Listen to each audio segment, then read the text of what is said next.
I sprawled in the overstuffed easy chair that comprises roughly half the furniture in the small area designated the living room of my apartment.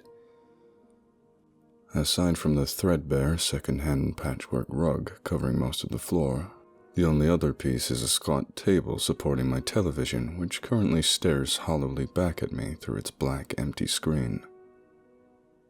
I've been home 2 hours. I am unbelievably drunk. I dropped the empty bottle from my hand to join its relatives on the floor. From the look of things, it's a family reunion. Attendance is high. People get drunk for lots of reasons. Some people think they've become the life of the party when they're wasted. Others want to fit into a particular crowd. Some, like me, drink because the muddling effect of the alcohol occasionally dulls the pain of particularly traumatic events or memories. The really lucky ones are actually able to use it to forget. I've never had that option. God, I wish I could forget. I want to forget. For me, the alcohol only takes the edge off the memories. Sometimes. Most of the time, it doesn't even do that. The buzz just sort of gives me something else to focus on.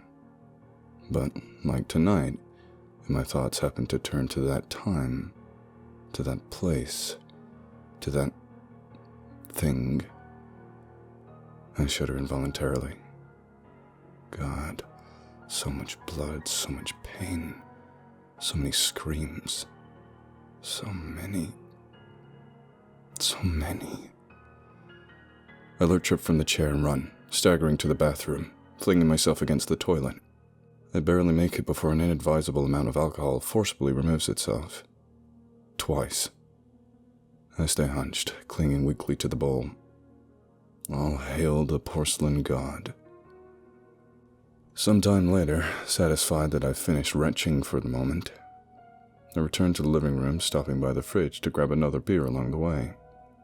I just threw up a bunch of alcohol. Need to keep the pace if I don't want to start sobering up. I settle back into my chair. As always, despite my best efforts, I have perfect recollection of the evening's events.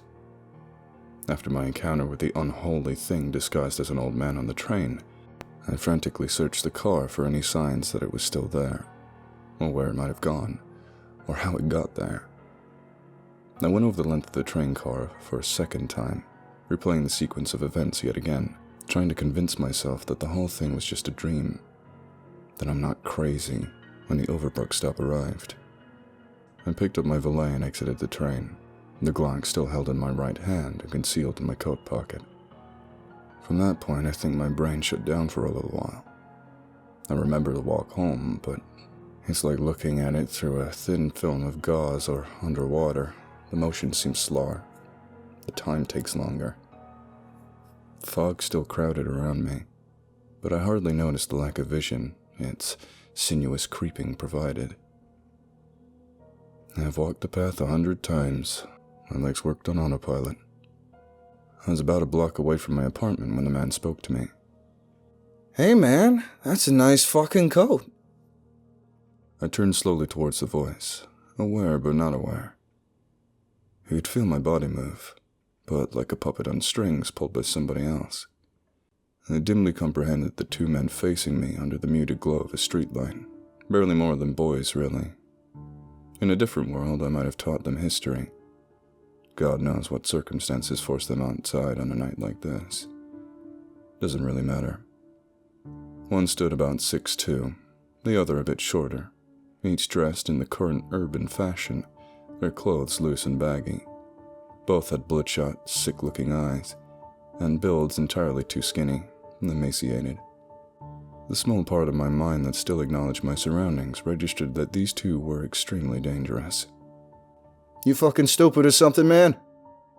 What's that look you're giving me, man? Yo, Tio, I think this boy be tripping or something." "I think you might be right, Dre. Look like somebody beat the shit out of this fool already. You tripping, bitch? Awfully nice fucking coat to be tripping. You best be giving that over here." The smaller of the two cautiously approached me from the side, wary as if I was a sleeping dog that might suddenly wake and decide to take a snap at his hand. In a way, I suppose I was. I stood still, dully looking ahead. I felt a slight pinch from the marks on my shoulder. The one called Dre gave me a look over. Hey, Theo, what's you got in the bag, man? Think he's got some bills in there, man? Let's see what you got in this bag, man. See you got some money on you. Tio started to move the valet strap from my shoulder. A moment later, he was sitting on the ground, hand clamped to his mouth, blood seeping through his fingers. One of his teeth lay next to him on the wet pavement. I stared at him in surprise. Looking down at my hand, knuckles bleeding, I realized I'd hit him. What the fuck, man? What the fuck? Tio's face was livid. Dre howled with laughter behind him. Yo, Theo, man, that bitch popped you good. Right in the fucking hole. Tio wiped his lips with the back of his hand and spat, another tooth flying from his mouth. His face was set in a hard expression. It's gonna be the last thing he does too, man. Tio's speech sounded off as he tried to talk around two missing teeth. He pulled a knife from his pocket and flicked it open, the streetlight catching the small hard blade. You think you're funny, motherfucker? Think you're just gonna hit me and nothing's gonna happen? You fucking wrong, man. You fucking dead wrong. His lunge was wild, sloppy, but would still do serious damage if it connected. Seeing it through the slow-motion fog that my mind was currently operating in, I had all the time in the world to step aside.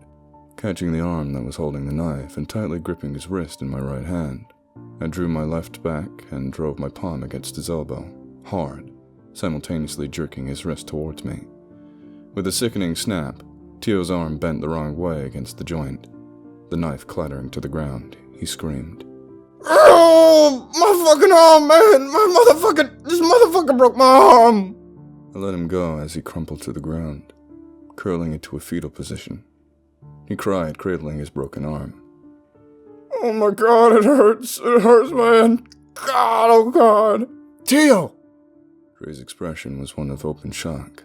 Apparently, this was the first time any of their victims had resisted. You crazy son of a bitch! Shouldn't have fucked with my homie, man. You just bought yourself one ticket to hell. I bent and picked up the knife, folded it into my coat and stood straight, hands in my pockets, my face placidly unaware of the whimpering heap at my feet. Dre lifted his sweatshirt and I saw a large .45 caliber handgun stuffed into his pant line. Gonna make you scream, bitch. Gonna make you bleed. He reached for the gun. Emotionless, I pulled my Glock from my pocket and shot him. It's always surprising to me how loud gunshots really are.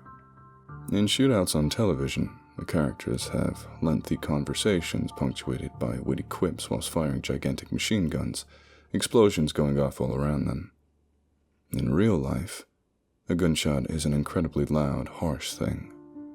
When bullets are flying, the last thing anyone thinks of is banter. In this case, it took me a second to regain my hearing enough to recognize Dre's inarticulate cries over the ringing in my ears. His pistol lay next to him on the ground where he feebly thrashed, shocked at the gaping hole that had, as if by magic, suddenly appeared in his shoulder. I calmly stepped over and kicked the gun away, sending it skittering across the street.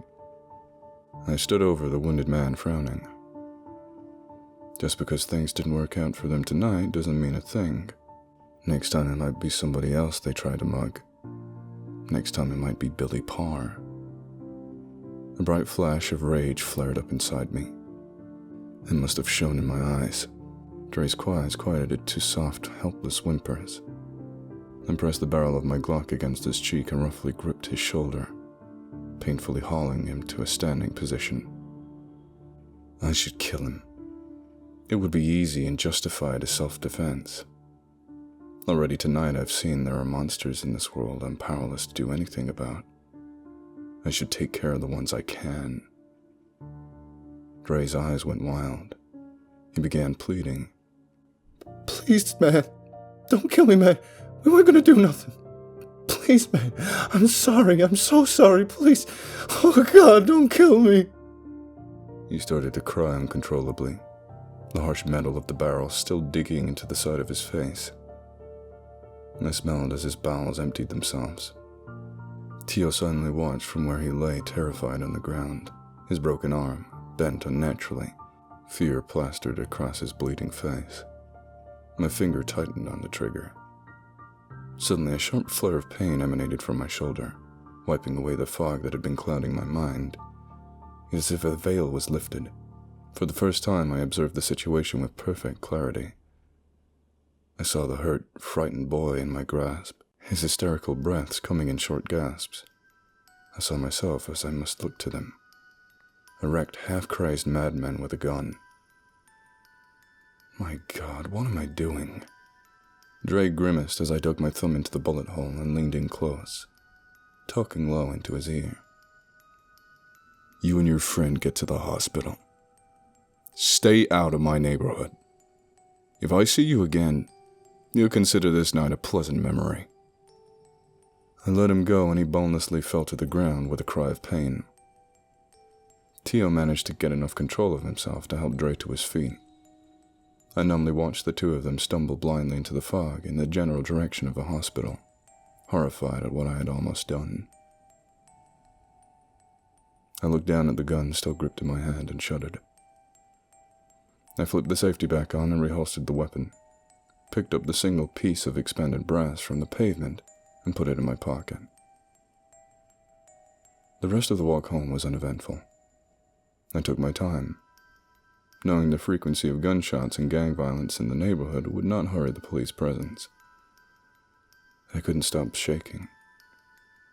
I finally reached my building, opening the front door with my tenant key, and walked down the hall to my door.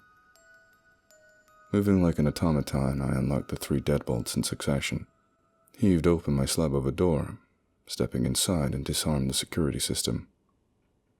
I dropped my valet by the door and painfully shrugged out of the peacoat that had attached so much unwanted attention to my walk home. Hanging it on the hook by the door, I moved through the small living room and towards the bathroom attached to my bedroom, briefly making a side trip to grab the first of what would be ultimately many beers from the kitchen. I finally heard approaching police sirens in the distance, not that I had anything to worry about. The fog was thick enough that all of our features were sufficiently protected from any potential witnesses. I stripped, tossing the gun in its holster onto the nightstand next to the bed. I examined my shirt. A dark smear of blood from the oozing mark had soaked through my shoulder. I checked over the wounds and confirmed my initial assessments. The scalp was ugly, but shouldn't require stitches. The lump above my eye wouldn't win me many beauty pageants, but once the swelling went down, would be fine. I may even look almost normal by the time classes resume after next Thanksgiving week. All of my other scratches and cuts were superficial, although the itching as they heal would be considerably uncomfortable. Most curiously, the mark on my shoulder had reverted to looking like it had always had, dead pink scar tissue.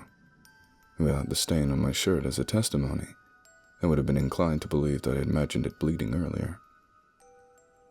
Even though I just showered before my escape to the school, the ensuing events left me with a deadly unclean feeling. The frigid roar from the water of the shower was a blessed welcome. I stood there for long minutes, taking deep pulls from my drink. Toweling off, redressing, and about 15 beers later, find me in my current position, slouching in my armchair, drunk as hell. As I sit staring into space and contemplating the pros and cons of another drink, a sharp 3 raps issue at the door and cause me to hurriedly lurch to my feet. Shit. Did that thing follow me? Gotta get a gun. No, think logically. It wouldn't be knocking. Maybe someone saw the earlier attack. Friends of Tio and Dre, maybe? Gotta get a gun. No, wait. Could be the police canvassing the area. But they've never done that before. Even with that murder a couple months ago. Still, if it's cops, I shouldn't answer the door armed. What the hell is going on?